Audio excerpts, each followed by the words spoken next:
ജ്ഞാനം 18-ാം അധ്യായം. എന്നാൽ അങ്ങയുടെ വിശുദ്ധ ജനത്തിന്റെ മേൽ വലിയ പ്രകാശമുണ്ടായിരുന്നു. ശത്രുക്കൾ അവരുടെ ശബ്ദം കേട്ടു. എന്നാൽ അവരുടെ രൂപം കണ്ടില്ല. പീഡനം ഏൽക്കാഞ്ഞതിനാൽ അവരെ സന്തുഷ്ടർ എന്ന് വിളിച്ചു. അങ്ങയുടെ വിശുദ്ധജനത്തോട് അവർ മുൻദ്രോഹങ്ങൾക്ക് പ്രതികാരം ചെയ്യാഞ്ഞതിന് നന്ദി പറഞ്ഞു.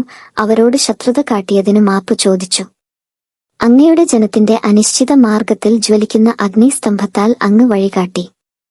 അവരുടെ പ്രതീക്ഷ നിർഭയമായ കുടിയേറ്റത്തിൽ അത് അവർക്ക് പ്രശാന്ത സൂര്യനായിരുന്നു. ആരിലൂടെ ലോകമെങ്ങും നിയമത്തിന്റെ നിത്യപ്രകാശം പരത്തേണ്ടിയിരുന്നോ ആ മക്കളെ ബന്ധനസ്ഥരാക്കിയ അവരുടെ ശത്രുക്കൾക്ക് പ്രകാശം നിഷേധിക്കപ്പെടുകയും ഇരുളിന്റെ തടവറയിൽ അടയ്ക്കപ്പെടുകയും ചെയ്തത് അവർ അർഹിക്കുന്നതുതന്നെ. ആദ്യജാതന്മാരുടെ വധം. അങ്ങയുടെ വിശുദ്ധജനത്തിന്റെ സന്താനങ്ങളെ വധിക്കാൻ അവർ ഒരുങ്ങിയപ്പോൾ ഒരു ശിശുവിനെ അങ്ങ് രക്ഷിച്ചു. അങ്ങ് ശത്രുക്കളുടെ ഒട്ടേറെ ശിശുക്കളെ ഇല്ലായ്മ ചെയ്ത് അവരെ ശിക്ഷിച്ചു. അവരെ ഒന്നായി ഒരു മഹാപ്രളയത്തിൽ അങ്ങ് നശിപ്പിച്ചു. തങ്ങൾ വിശ്വസിച്ച വാഗ്ദാനത്തിന്റെ പൂർണ്ണ ജ്ഞാനത്തിൽ ആനന്ദിക്കാൻ ഞങ്ങളുടെ പിതാക്കന്മാർക്ക് ആ രാത്രിയെക്കുറിച്ച് അങ്ങ് മുന്നറിവ് നൽകി. നീതിമാന്മാരുടെ മോചനവും ശത്രുക്കളുടെ നാശവും അങ്ങയുടെ ജനം പ്രതീക്ഷിച്ചു. ഞങ്ങളുടെ ശത്രുക്കളെ ശിക്ഷിച്ചതുവഴി ഞങ്ങളെ സ്വന്തം ജനമായി അങ്ങ് മഹത്വപ്പെടുത്തി.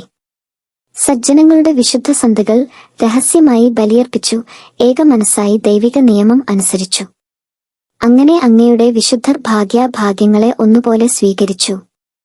അവർ പിതാക്കന്മാരുടെ സ്തുതികൾ പാടുകയായിരുന്നു. അവരുടെ ശത്രുക്കളുടെ രോദനത്തിന്റെ കോലാഹലം മാറ്റൊലിക്കൊണ്ടു. സന്താനം നഷ്ടപ്പെട്ട അവരുടെ ദീനവിലാപം വിദൂരങ്ങളിലും വ്യാപിച്ചു. അടിമയും യജമാനനും ഒരേ ശിക്ഷ അനുഭവിച്ചു.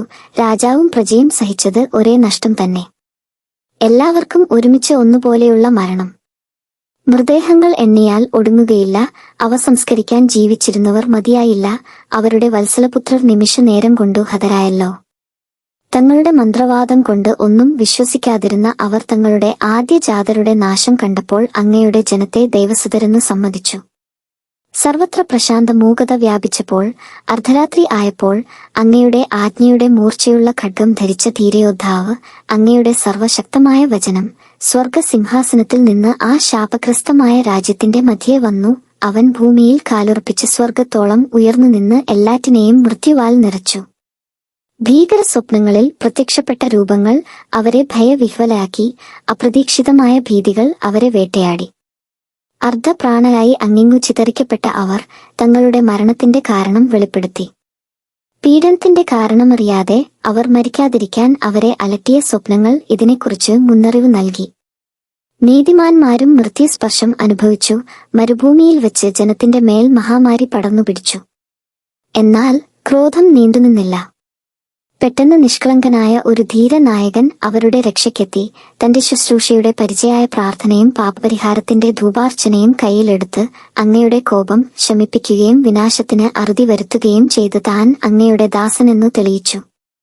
അവൻ ക്രോധത്തെ ശമിപ്പിച്ചത് ബലത്താലോ ആയുധശക്തിയാലോ അല്ല, ഞങ്ങളുടെ പിതാക്കന്മാർക്കു നൽകിയ വാഗ്ദാനവും ഉടമ്പടിയും അനുസ്മരിപ്പിച്ച് തന്റെ വചനത്താൽ അവൻ ശിക്ഷകനെ ശാന്തനാക്കി.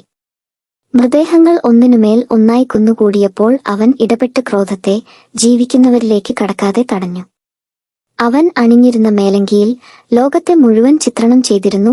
4 രത്നനിരകളിലും പിതാക്കന്മാരുടെ മഹിമകളും കിരീടത്തിൽ അങ്ങയുടെ മഹത്വവും ആലേഖനം ചെയ്തിരുന്നു. വിനാശകൻ ഇതുകണ്ട് ഭയന്നു പിൻവാങ്ങി. ശിക്ഷയുടെ രുചിയറിഞ്ഞതുകൊണ്ടു തന്നെ മതിയായി.